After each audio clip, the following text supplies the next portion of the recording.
Top quality और consistent performance के लिए सिर्फ सिल्वर पंप्स। टॉप क्वालिटी और कंसिस्टेंट परफॉर्मेंस के लिए सिर्फ सिल्वर पंप्स, नाम याद रखना। मी आज खरं तर जी बीड जिल्ह्यातली पार्श्वभूमी आहे गुन्हेगारीची, त्या संदर्भात मी थोडं स्पष्टीकरण देतो तुम्हाला।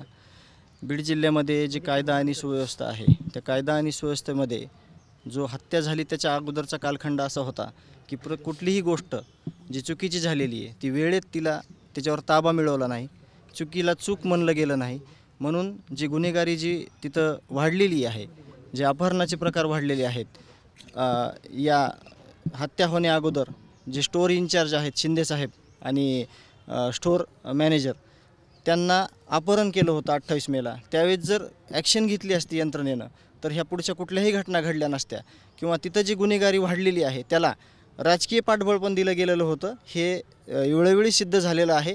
सगळ्या गोष्टी देशमुख कुटुंबियांना सांगायच्या आणि त्या ऐकायच्या यापेक्षा प्रत्येकानं आपल्याला जे काही भूमिका आहे आपली किंवा आपले जे काही अधिकार आहेत ते जर राबवले, ते जर प्रत्यक्षात आणले तर ह्या गुन्हेगारीला कायमचा आळा बसेल, एवढंच मी इथून बोलतो। खरं तर जवळपास 3 महिने पूर्ण होत आहेत या घटनेला, मात्र अद्यापही एक आरोपी फरार आहे आणि उर्वरित जो आता तारखा सुरू होणार आहे, काय अपेक्षा आहे यावरून? हे जी टोळी होती ती सराईत गुन्हेगारांची टोळी होती आणि हे पोलिसांसोबत सर्रास वावरत होती। तुम्ही काही CCTV फुटेज देखील बघितलेले आहेत।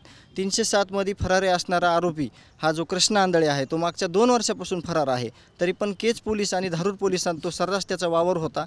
पोलिसांकडूनच जर त्याला अभय मिळत होतं तर तो कुणाला भेटणार आहे दुसऱ्या? जर तो यंत्रणेला घाबरत नाही तर तो लोकांना, सर्वसामान्याला, आमच्यासारख्या लोकांना थोडंच घाबरणार आहे। तर तीच त्यांचीच जिम्मेदारी आहे की ज्या ठिकाणी त्याचा ठिकाणा होता, ज्या ठिकाणी त्याला पोचलं गेलं होतं, त्याच लोकांनी त्याला शोधलं पाहिजे आणि त्याला शिक्षा दिली पाहिजे। आतापर्यंत जे तपास पूर्ण करून जे चार्जशीट आलेले आहे त्याच्यावर समाधानी आहे का तुम्ही? अजून सगळा पूर्ण 1578 पानाचं ते चार्जशीट आहे। त्याचा सगळा अभ्यास होणं हे वकील आणि आम्ही याला सुद्धा खूप अवघड गोष्ट आहे। जो तपास 3 महिन्यामध्ये सगळ्या यंत्रणा राबवून केलेला आहे, 1 आणि 2, 4, 8 दिवसामध्ये तो तपास आपल्याला अभ्यासणं खूप कठीण गोष्ट आहे।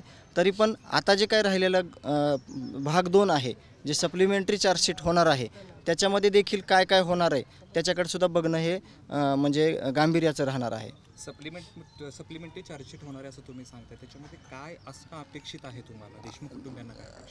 या लोकांना ज्यांनी राजकीय पाठबळ दिलं, ह्या लोकांना ज्यांनी पोसलं, जे आरोपी आहेत ह्यांना फरार केलं, त्यांना सगळ्या चुकीच्या कामाला त्यांनी अभय दिलं, या लोकांची नावं ह्याच्यात आली पाहिजेत, मग ते किती मोठी असो, आणि त्यांना हे शिक्षा झाली पाहिजे।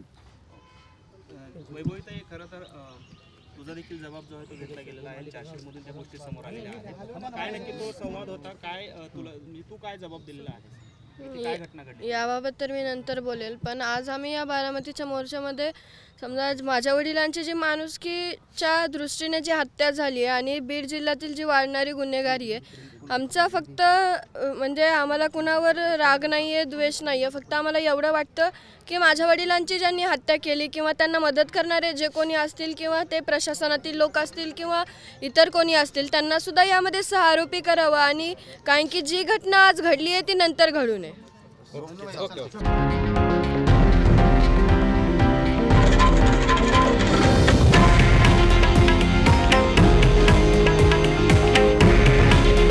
हे आहे देशातील नंबर 1 न्यूज नेटवर्क आणि आपण पाहत आहात TV9 मराठी। काळजी तुमची, हित महाराष्ट्राचं।